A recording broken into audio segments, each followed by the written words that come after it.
Hello बच्चों, let's read this question. So this question says a massless uniform rod is subject to a force F at its free end as shown in the figure. The ratio of the tensile stress at plane P1 to the stress at P2. ठीक है, P1 और P2 देखिए आपके दो different plane है।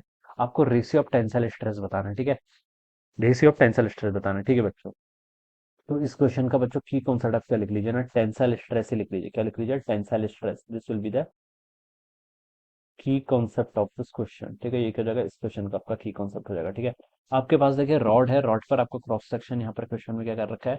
Given कर रखा है। ठीक है, ये रॉड देखिए आपकी इस तरीके से है। ठीक है, ये यहाँ पर आप देखिए एक एंड आपका ये है। ठीक है, इस प्लेन को क्या बोल रखा है? P1। ये एक प्लेन है basically, this is P1 plane. एक प्लेन आपका यहाँ पर ऐसा है। ठीक है, दिस प्लेन इज P2। यहाँ पर ये दूसरा प्लेन है।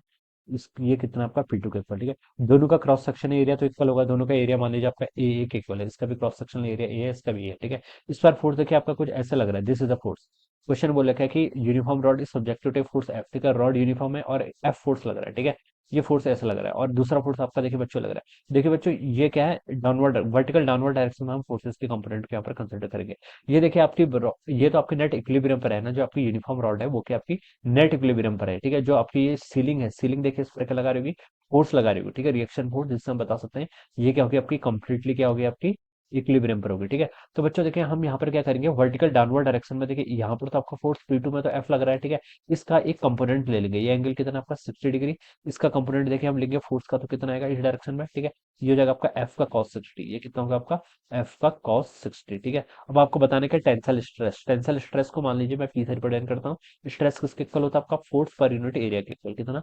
फोर्स डिवाइडेड बाय आपका एरिया के इक्वल। ये हम यहाँ पर से लिखेंगे। ठीक है, अब बच्चों P1 पर देखिए जो स्ट्रेस लग रहा है मैं उसको P1 लिख लेता हूँ। ठीक है, P1 प्लेन पर जो स्ट्रेस लग रहा है मैं उसको P1 लिख लेता हूँ। मुझे बेसिकली रेशियो बताना है ना।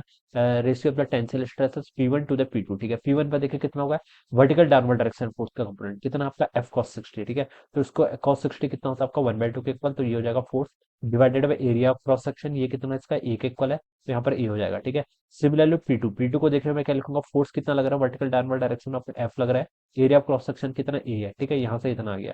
इसको आप लिख सकते हैं यहाँ से कितना? F/2a के इक्वल। ऑलराइट, और यहाँ से अगर मैं P1/P2 का बच्चों क्या करूँ, रेशियो अगर लूँ, तो हो जाएगा आपका F/2a टाइम्स आपका देखिए यहाँ पर कितना हो जाएगा? A/F के इक्वल हो जाएगा। ऑलराइट, ए से ए कैंसिल, एफ से एफ कैंसिल, तो टेंसाइल स्ट्रेस का जो रेशियो वो 1:2 आना चाहिए। ठीक है, ratio of tensile stress at plane P1 to P2। ठीक है, 1:2, यानी कि इसका जो फर्स्ट ऑप्शन है वो क्या होना चाहिए? इस क्वेश्चन के करस्पॉन्डिंग राइट आंसर होना चाहिए। Alright, so I hope you are understood this concept. All the best and thank you so much.